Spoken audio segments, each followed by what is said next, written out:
hver þín helsta gagnrýni á því hvernig samfélkingin hefur verið að beita sér í atvinnurekstursmálum í Reykjavík? Má ég byrja að segja þetta, ég veist, þú sniðugur, sko, þú byrja með einhverja forsendur í spurningu sem ofta bara rangar forsendur. Þetta rangar forsendur? Og svo kemur, já, þetta ekki fullkomlega rétt. Pétur, þú sagðir sjálfur þegar þú komst inn að segja Meðal annars, ég sagði, ég hef verið hinum með borðið og það meðal annars ástæðan fyrir ég fyrir hana. En gott og vel, þetta var bara svona anekdótal punktur. Sko, það sko, fyrsta lagi, þá vilja fyrirtæki verið Reykjavík. Fólk vill búa í Reykjavík.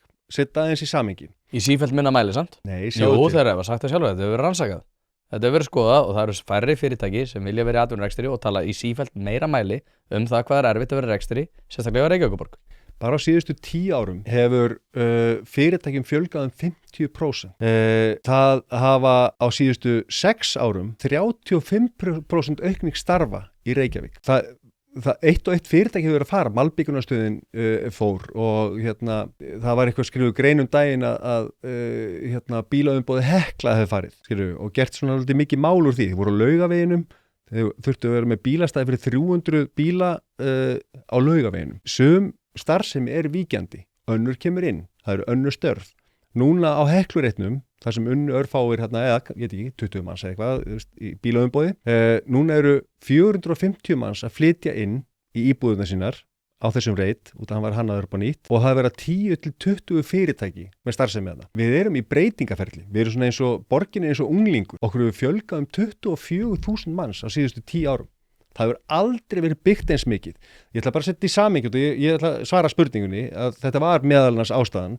Ég hef verið að glíma við alls konar. Ég hef verið svona bakslast í alls konar rekstri. Opnað kaffihús eða veitingastað eða hótel og verið í svona uppbyggingu og svoleiðis. Og mér hefur stundum fundist stjórnsýslan vera svo flókin. Og þegar maður opnar kaffihús og síðan veitingastað, þá er maður að gera þetta bara, þú veist. 4 vaskar þarna, blað í blað. Það er alltaf eins og maður segir að gera þetta í fyrsta skipti. Og tíminn sem tekur frá ákvörðun að alltaf gera eitthvað í það að opna, hefur alltaf verið að lengjast. Og það hefur verið að lengjast út af svona bara kerfinu. Og ég ekki að teka pólitíkinn inn í þetta. Þetta hefur meira bara verið ferlarnir. Og meiri sé ekki, ég tek fólki meiri sé út fyrir svegun. Þegar maður fær Hverjum er þetta þá að kenna? Það eru ferlandi, þetta eru meðal annars bara reglugerðinar og bara túlkun á reglugerðinni og þessi ferlar sem við höfum búið til og út af þessu mikið álag á kerfinu út af við höfum verið að stækka svo mikið við okkur verið í svo miklu vexti.